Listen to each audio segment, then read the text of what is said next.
शिव महापुराण उपाय अवश्य ध्यान दें, यह उपाय उन्नति के सभी रास्ते खोल देंगे। भक्तों, इस उपाय को आप सब अवश्य करें।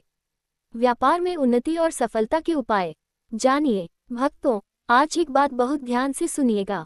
अगर आपको कभी ऐसा लगे कि आपका व्यापार बिजनेस बहुत अच्छा चल रहा था और एकदम ठप हो गया है, आपकी फैक्ट्री चल रही थी और अचानक बंद सी हो गई है, आपका व्यवसाय आगे नहीं बढ़ रहा है, तो आप इस विशेष उपाय को करने का प्रयास करें। उपाय की विधि इस प्रकार है, ध्यान से सुनिए। तांबे का कलश और बेलपत्री लीजिए।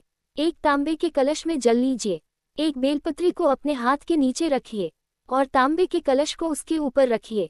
स्मरण और संकल्प जाहिर जो इस प्रकार है। अपना उल्टा हाथ उस कलश के ऊपर रखिए, अपने नाम और गोत्र का स्मरण कीजिए। मनोकामना कैसे बोलना है, ध्यान दे। पात्र को अंगूठे और उंगलियों से पकड़कर बेलपत्री को हाथ में ही रहने दें। अपनी उस मनोकामना का ध्यान करें जिसके लिए आप ये कर रहे हैं, जैसे व्यापार, फैक्ट्री या इंटरव्यू में सफलता।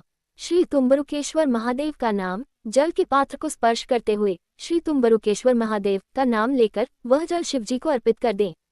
बेलपत्री अर्पण कैसे करे जानिए। जल चढ़ाने के बाद पात्र को नीचे रख दें।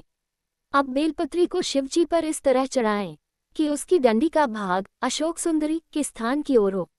अंत में झोली पसार कर प्रणाम करें और बाबा शिवजी से अपनी कामना निवेदन करें। भक्तों, शिव महापुराण के अनुसार इस उपाय को करने के 3 से 4 दिन के भीतर ही ठप पड़े व्यापार में उन्नति होनी शुरू हो जाएगी। शिव और जलंधर की कथा का प्रसंग यहाँ आता है, जानिएगा।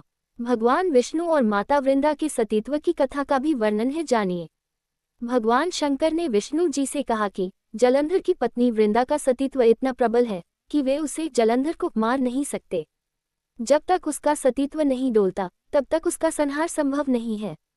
इसलिए भगवान विष्णु स्वयं जलंधर का रूप धरकर वृंदा के पास गए ताकि शिवजी युद्ध के मैदान में जलंधर का अंत कर सकें। निष्कर्ष स्वरूप ये स्पष्ट है, भगवान शंकर आनंद और सुख की राशि हैं। जो व्यक्ति सच्ची श्रद्धा से उनका स्मरण करता है वह हर बाधा को पार करता है। श्री शिवाय नमस्तुभ्यं। भक्तों,